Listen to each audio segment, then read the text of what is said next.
దాన్ని ఎరిగి నీ యొక్క పరిస్థితులను ఎరిగి నిన్ను బాగు చేయడానికి ఆయన రాబోతున్నాడు. హల్లెలూయా. ఈ అంచు దినములలో ప్రభు నీ వైపు చూసి నీకు ఎక్కడ లేమి ఉందో, ఎక్కడ బలహీనత ఉందో, ఎక్కడ పరిస్థితులు అనుకూలించట్లేదో ఆయన వెతికి వెతికి వెతికి వచ్చి నీ కోసం కార్యం చేయబోతున్నాడు. నమ్మిన ఎడల దేవుని యొక్క కార్యాన్ని నువ్వు పొందుకుందువు గాక. ఆమేన్.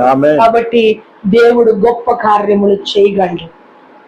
దేవుడు తన ప్రవక్తల చేత చేయించుకున్నాడు, తన ప్రజలకు చేయించుకున్నాడు. తన ప్రజలైన స్వాస్థ్యాన్ని ఎప్పుడు కూడా ఆయన విడిచిపెట్టలేదు. కాబట్టి పడిపోయిన మన జీవితాన్ని, పడిపోయిన ప్రాకారాలను ఎలాగైతే కట్టాడో ఆ ప్రాకారాలు మళ్ళీ చాలా మంది అనుకోవచ్చు, రే వీడి పని అయిపోయిందిరా, రే ఈడు అసలు కనిపించడరా, రే వీళ్ళ పని ఏంటి,